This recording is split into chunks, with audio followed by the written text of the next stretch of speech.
BYU getting ready to host Sam Houston on Saturday night. The Bearkats coming to town. It's a new era for both of these programs. Obviously, BYU debuting as a Big 12 program and Sam Houston starting out as a member of Conference USA at the FBS level. We're going to talk with Jason Barfield about this game. You are Locked On Cougars, your daily podcast on the BYU Cougars, part of the Locked On Podcast Network. Your team every day.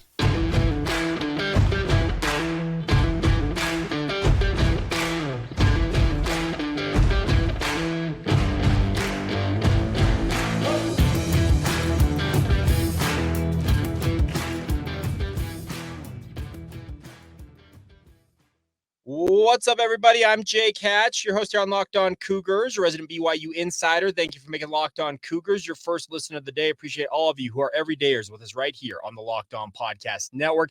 By way of introduction, for those of you maybe checking it out for the very first time, we are your original daily podcast focused on all things BYU, and we are brought to you by our friends over at LinkedIn today. These days, every new potential hire can feel like a high-stake wager for your small business. That's why LinkedIn Jobs helps you find the people that are for your team faster and for free. Post your job for free at linkedin.com/lockedoncollege. Terms and conditions apply. All right, please welcome in our special guest today, Jason Barfield. He's Associate Athletic Director at Sam Houston State University for broadcast. Jason, thank you for taking the time to talk with us about the Bearkats. Absolutely. Looking forward to it. Now, obviously, this is a big game for both of these programs. BYU, as I mentioned in the open, debuting as a Big 12 program, and Sam Houston is debuting as a member of Conference USA, and obviously their first game as an FBS school. So I want to start there. What's the transition been like? What's kind of the feeling around campus getting ready for this move?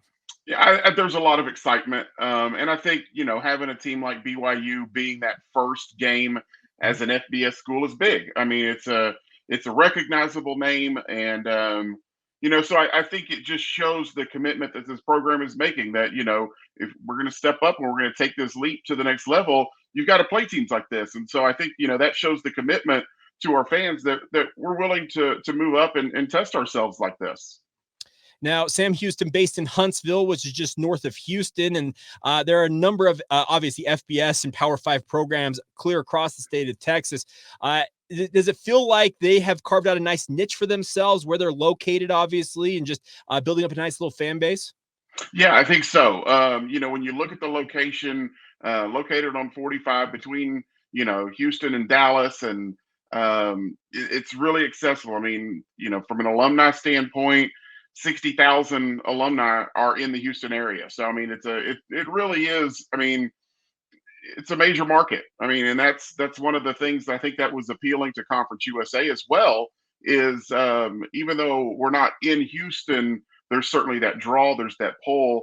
And, one of the things Coach Keeler has always talked about when recruiting is you can draw a 350-mile circle around Huntsville and he can never leave that area and, recruit that and be perfectly fine. Now, this is a Bearkats program that has had a lot of success at the FCS level, especially of late. They had that epic year in 2021. I think was it 22 straight wins, if I'm not mistaken? 21 straight wins. Lost on the 22nd one. Okay, but they did win a national title amidst that run, right? Yeah, national title started in the spring of 21. That was a 10-0 season in the spring. Took a couple months off, turned around in the fall, and then won the first 11 games of the fall season before losing in the playoffs. So this is a program that is accustomed to having a lot of success. And last year, I'll get your thought on this. Obviously, last year they announced they're making the transition to the FBS ranks, which made them, if I'm not mistaken, ineligible for the FCS playoffs. And Coach Keeler made a unique decision to redshirt a lot of his higher level players. We're talking upperclassmen, with the whole idea of keeping their eligibility intact for this transition. How's all that gone? Yeah, it was interesting, but not only was it, were we postseason ineligible, but through some other changes in conference alignments, you had two other teams who had to drop off of our schedule late in the game. And so, you lose two teams. The discussion was you could go out and replace them with a D2. Does that do you any good? In NAIA, does that do you any good? So the decision was made to play 9 games. And, now at that point, you're playing a 9-game schedule. You're not playing for much of anything. With the NCAA allowing for you to play 4 games and still redshirt, I mean, a lot of those guys still were able to play almost half the season last year and then still take a red shirt. So it's not like, 15 guys all sat out the entire year and they're playing their first football for the first time in 2 seasons. So just the circumstances of all of that, it really made it work. And, one of the things that Coach Keeler talked about last year, he said, they proposed it to the guys, but ultimately it was the guys' choice. If they came to him and said, "Listen, Coach, I really want to play every game this year," they'd have been fine. Okay, that's your right to do it.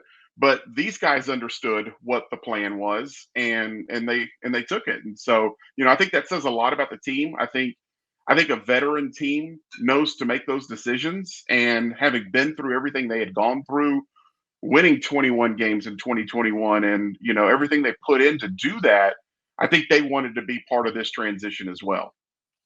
How is the university embraces? Have they increased funding? How is all that going on that side? Yeah, we couldn't have made this move without the university. I mean, it had to be a hand-in-hand decision. I think you've seen in some situations where some athletic departments do make decisions based on what they think is best, and they go forward without the support of their university, and that's not the case here. I mean, every step of the way, the president was involved in this decision, and has put the resources together to make sure that this is successful. This is not a decision that was made overnight. We started back in 2010, started making the plans for this, and having the feasibility studies done on our department. What do we have to do if we want to move up to FBS one day? And 13 years ago, we got our first feasibility study, and they put together some benchmarks and said, "You've got to do this, this, and this." 3 years later, they came back. We had met all those benchmarks, and they said, "Okay, now you've got to do this, this, and this." So we had continually been doing this stuff so that when the moment came and we did get a phone call, it wasn't a matter of, can we make this happen? We were ready to say, yes, we can do this. And here's the things we've already done to show why. Well, that's awesome. That's actually really good to hear, because there's been similar circumstances on BYU side, moving up to the Power 5 ranks, obviously, just increased funding obviously has to go in for that. So it's good to hear that Sam Houston is obviously stepping up to the plate and doing everything, as you mentioned, to make sure that they can be competitive day one. Last thing is kind of like big picture with regards to this is Coach Keeler. He's got a lot of experience. I think he's going into his 29th year as a head coach. He coached at Delaware. He's actually an alum of Delaware, but he won a national title there. Also has won this national title at Sam Houston. What's he been like through all of this? Is he got the plans to stick around long term? What is he thinking in your mind? Yeah, he's been great. And, he'll be the first to tell you that when this was first announced and we were talking about doing this, he wasn't sure. He didn't know if, at his age and where he is in his career, that this was the kind of step that he wanted to make. And, 2 years ago, ESPN named him one of the top 150 coaches of all time. So, he's achieved that level, and he wasn't sure that this is what he wanted to do for the final years. But as he saw the commitment that was going into it, I think that was big for him, and how everybody was embracing this.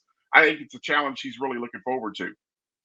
I want to dive in more in specific on the roster and talk about some of the guys that BYU fans will want to get to know. We'll get to that here in just a moment. First, I need to get a word in real quick on our friends over at LinkedIn. We talked about them in the open today, but every day, these days, every new potential hire can feel like a high-stake wager for your small business. You want to be 100% certain that you have the access to the best qualified candidates available, and that's why you have to check out LinkedIn Jobs. LinkedIn Jobs help you find the right people for your team. More importantly, they do it faster and for free. The best part is you can go online, set up your job posting, and then add the job and the purple hashtag hiring frame to your LinkedIn profile to spread the word that you're hiring to millions of people out on LinkedIn. Simple tools like screening questions make it easy to focus on candidates with just the right skills and experience, so you can quickly prioritize who you'd like to interview and hire. And it's more importantly, it's why small businesses rate LinkedIn Jobs #1 in delivering quality hires versus their leading competitors. LinkedIn Jobs help you find the qualified candidates that you want to talk to faster. Post your job for free at linkedin.com/lockedoncollege. That's linkedin.com/lockedoncollege to post your job for free. Terms and conditions apply. Thank you once again for making Locked On Cougars your first listen of the day. Thank you to all of you who are every day with us on the podcast. Tomorrow, we get you ready for that game. We'll do more of an in-depth look at how BYU is preparing for Sam Houston State. But we were talking today with Jason Barfield. Obviously, he is the Associate Athletic Director for broadcast at Sam Houston State University. And Jason, big question mark for BYU fans with regards to the Bearkats is who exactly they're going to see at quarterback for Sam Houston on Saturday night. You got any insight on who might win that quarterback duel? Today, and he said they're actually going to meet. He and the OC are going to meet tomorrow, and kind of go through that. I mean, obviously, you look at Keegan Shoemaker, who's been the starter for a couple of years.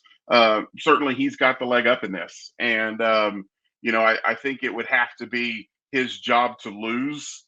And everything that coaches talked about through practices, they've really liked what Keegan's been able to do. Getting a new offensive coordinator in here and working with him has been able to tweak some of the things I think that they had some concerns about. Just some of the passes that were getting missed last year that they've been able to clean up. So, I think when you look at it, you have to figure he's going to be the guy to get that at least the first couple of series out of the way, and then we'll see where it goes from there. But certainly when you look at what he's done, I think it's something he's probably earned. Now, these are two quarterbacks. Grant Gunnell actually has a history with BYU, having spent time at Arizona, funny enough, way back when. He's been a well-traveled quarterback. And it feels like for both of these quarterbacks, depending on who plays, it feels like the offense may morph a little bit. Or is it built that they can run the offense regardless of who's under center? Yeah, I think that was kind of the plan was having an offense that both guys can run.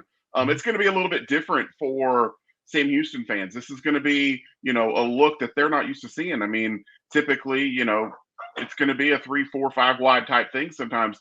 This is going to be a little bit more of a 2 tight end setup. It's going to be a little more run game. And so, this is going to be a little different look than what Sam Houston fans are used to seeing. Now, obviously, we talked about the players that were redshirted a year ago. Their top receiver, if I'm going to butcher this name, so apologize in advance. Ife Adai. Oh, thank you for doing it for me. But, Ife Adai. Fantastic player by all accounts, looking at his stats. Are they expecting him to bring that same type of production to this year's squad? Yeah, he's the guy. He's the one who made the catch in the national championship game with 13 seconds left. He's always been that big threat. And so, when you're looking at a comfort blanket for these quarterbacks, a guy that they can, throw the ball up there and know that he's going to go get it. He's got the speed. He can chase it down. So, yeah, Ife's the guy. How are the running backs looking from your perspective? The one kind of known guy is Zach Rabachik. Yeah. Young guy. Got to see him a little bit last fall. It's funny. I was doing some video work a couple of weeks ago and just kind of going back through some games, and he kept popping up. And I was like, I don't remember him having this many explosive plays. But as I kept going through the video, it was just 30, 40, 50-yard run after another. And I was, and I kind of went back and looked at his stats, and it was just kind of it was a sneaky year because you look at, you're basing it off of a 9-game schedule. So sometimes the total numbers at the end of the year don't really measure up. But, the more I watched him from last year, I was like, if he's getting better like they say he's getting better, he's going to be an exciting one to watch. So sneaky good, it sounds like, because if all those plays kept popping up, it just must have been stuff that kind of flew under the radar, it sounds like. Yeah, but the funny thing is, that whole season almost flew under the radar. Like, I literally have to go back and remind myself, there was one game I was editing, and I was getting frustrated because the highlights weren't good. Like the video wasn't great. And I was like, who shot this game? Like, I'm going back through my list of students. Like, who did I take to this game shoot? It was me. I was the one who shot it. I'm like, did I do this? But it just, I think that whole year was just kind of like that. It was a weird season coming off of 21 where we played 22 games, and then to turn around and have a 9-game schedule. It was just an odd season. So I think, from that standpoint, there's just a lot of people ready to get back to a sense of normalcy. How would you describe this offense identity-wise? Because they have a new offensive coordinator coming in here, obviously. Is it spread? Like, what would you consider it to be? No, I think it's going to be a very traditional 2 tight end, maybe 1-2 back, two receiver type look. Like, I was looking at the two deep today, and I can't remember the last time we listed two tight ends, starting tight ends on our two deep. Like 1995. That might be the last time we've had a two deep that's listed two tight ends on there. So it is going to be different, but I think it's going to be a little bit more of a 12 personnel type look, and so it's different. You look at some of our historical numbers, and it's been spread, and it's been throw the ball all over the field, and the running backs will get what they can when they can, but for the most part, it's been a quarterback receiver offense. How is the offensive line looking? Because obviously that's going to be a big part of the success of any team. BYU had to rebuild theirs, obviously, this past offseason. How is the Bearkats O-line looking? Yeah, one of the big guys that redshirted last year, Ethan Hagler, best lineman back, and getting him in the fold I was big. Getting him to commit to this, they really went out and recruited, and they picked up some JC offensive linemen to help fill some of those spots. But this was a focus a couple of years ago. They went in, and some of the areas where they felt like they were falling short back in 18 and 19, they were getting beat on the offensive and defensive line. So this is a process that, just moving into the WAC, they knew they needed to be bigger. And so this was not kind of a response to moving into Conference USA and FBS. This is a process that really kind of started about 4 years ago. So you're already seeing, you've already got some of those guys. You didn't have to go out and find them. And so I think that's one of the things that they're happy about.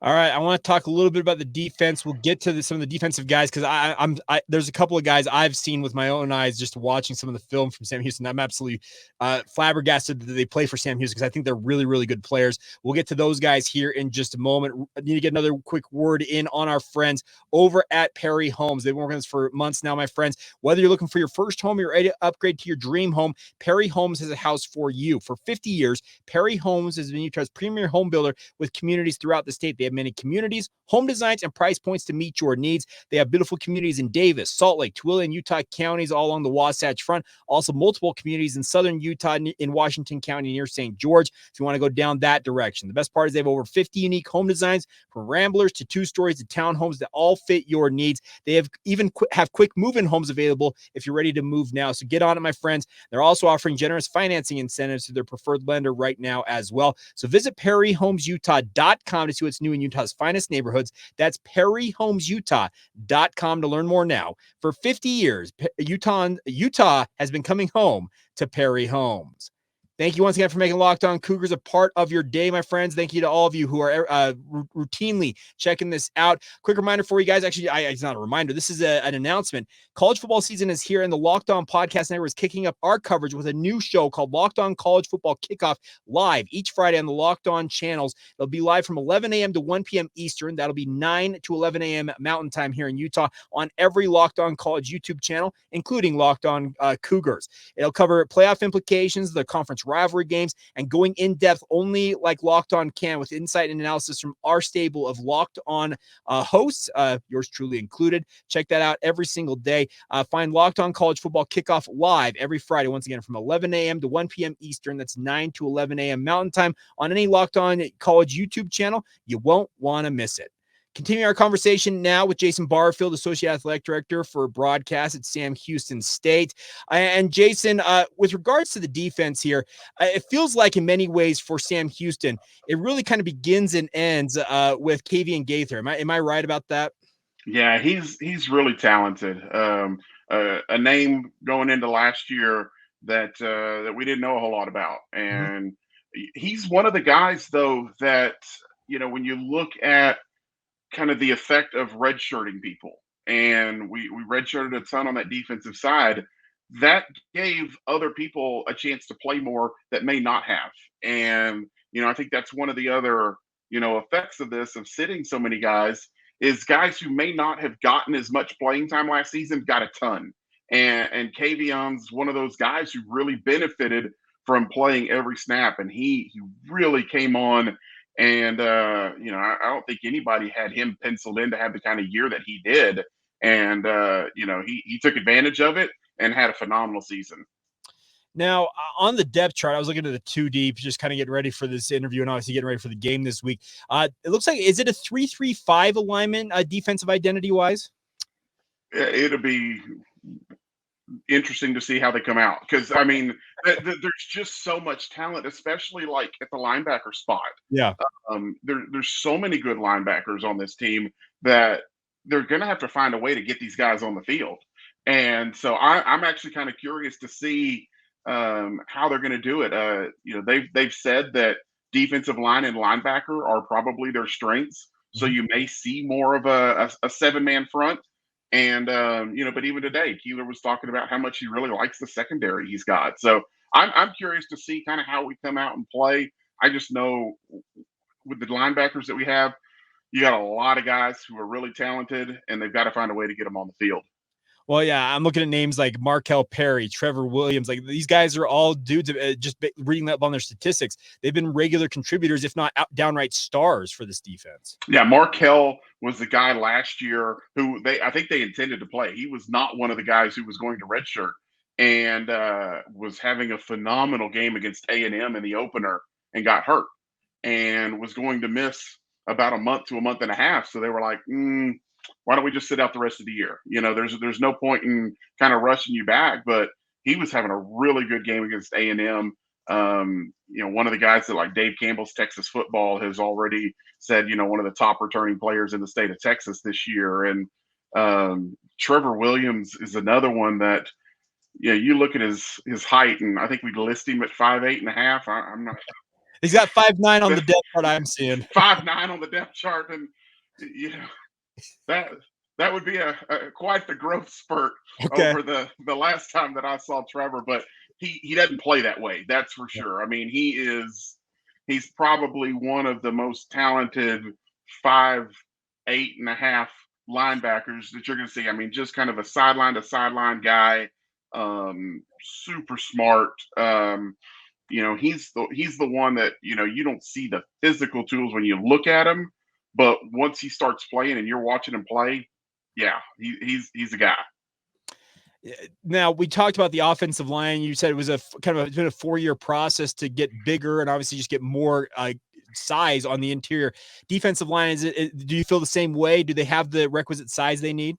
Yeah, it was. In fact, it was the same conversation, and coaches said this, that in I want to say it was 2018 or 2017 in the playoffs, we went up and lost to North Dakota State, and we just got whipped. And the year before, kind of the same thing against James Madison, we had just been whipped, and they're flying home from North Dakota, and he's sitting there with his coaches and just said, we've got to make a change here. And that change was basically rebuilding the offensive and defensive lines and having we weren't beating people with speed anymore. I mean, that worked for a while, but when you got into those kind of games, speed wasn't going to win it for you. And so they started the process of building those lines up with the 2018 season. And those were, not coincidentally, those were the 2 down years that he's had, were 18 and 19. But then you saw the results of it in 21, winning the national championship, that they were just able to start building it. And then same thing, move it into the WAC. They already knew they were going to have to get bigger and more physical up front on the defensive side of the ball. So this process had already started when the transition to Conference USA was happening. Now, you said you heard from Coach Keeler that he likes his secondary. What does he like most about them? Is it cornerbacks, safeties? Like, what excites him most about the back end? Yeah, he just said just the way they all play. He likes the physicality. They've got some big corners. They've got some big guys, and that's been one of the things that they've noticed through the recruiting process. Now that they're getting into houses that they didn't normally get into in terms of recruiting. Cornerbacks like that. We didn't talk to a lot of 6'2", 6'3" corners when we were playing in the Southland Conference, and the ones you did get may have had some areas, that they were lacking in some other spots that you were hoping that maybe you could develop. They're getting into a lot more of those homes, and so that's one of the things that they're excited about with this move is just, they're seeing more of those types of players. And so, when he was talking about the secondary today, I think he touched on it during his press conference that, while they felt like that might have been, if you were ranking D-line, linebacker, secondary, that was going to be 3. He goes, it's not as distant of a 3 as maybe in the spring they thought it might have been. Now, this a big game, obviously, it's going to be it's a 9:15 Central Time kick for Sam Houston fans. But if Sam Houston is going to come to Provo, Utah, and spring an upset in their first FBS game, Jason, what is it going to take for the Bearkats to pull it off? They can't turn the ball over. I mean, I know that's obvious, but just look back to last year's game against Texas A&M, and that was a game that they were in for a good portion of that first half, and 2 bad turnovers, and all of a sudden A&M was able to turn that into a 2-touchdown game, and then at that point, almost feel like you're out of it. I mean, so I mean, obviously they've got to control the ball, they've got to control the clock. If the offense can move the ball, don't have a lot of quick 3 and outs, and put the defense back out on the field and just get some balance from that side of things, I think they feel like they can put themselves in a position to be competitive out there. How excited are Bearkats fans to come to Provo? Are you expecting a decent contingent to make the trip? Oh, I'm looking forward to it. I mean, it was 104 today, so I don't know what your weather looks like there, but it's going to be better than what it is here. But no, I think there are, we've had some fun trips, just moving to the WAC. We got a chance to go out to Utah last year when we played Utah Tech. Yeah. And so, I had already heard from some people that had made that trip that were like, yeah, we can't wait to go back to Provo next year. And so, I think there's some people who are ready for this, and just looking ahead, just our schedule in general. It's an interesting schedule, and there's going to be some fun trips and some places that we've never been before. So I think that's another element for our fan base, that they're going to start to get to see things. You spend so long in one conference like we did in the Southland, and it's all bus trips and it's drives, and you can get to places like McNeese and Northwestern State and Nichols and stuff like that. But at some point, you're ready to start seeing some other stadiums, seeing some other fan bases, eat some different food. And so I think that's one of the things that they're looking forward to. Well, according to the forecast I just looked up, it's looking like upper 70s and potential chance for rain. So, hey. I'll take it. I saw 2 drops of rain the other day, and I think it's the first I've seen in about a month. So, yeah, I'll take all of that. Utah Coach said today, we got out this morning. We actually did have a little bit of a rainstorm that hit Huntsville last night. And he said the guys got on the practice field today, and it was like mid to high 80s, and they were ready to put hoodies on. Well, it's been a pretty hot summer here in Utah. We've been 90s or 100s for most of the last 2 months, but it sounds like the weather gods have smiled upon Sam Houston as they make the trip to Provo. Football season, football weather. Absolutely. Ready for it. Well, Jason, cannot thank you enough for taking the time to join me here on the podcast, and look forward to having Sam Houston up at LaVell Edwards Stadium on Saturday night. Yeah, looking forward to it. All right, that's going to do it for Jason and myself. Thank you once again for making Locked On Cougars your first listen today. Thank you to all of you who are everydayers with us here on the podcast. As I mentioned, on tomorrow's show, we'll get you ready more in depth from the BYU perspective on this game, season opener for BYU and Sam Houston State. Stay tuned for that. This has been the Locked On Cougars podcast. See ya.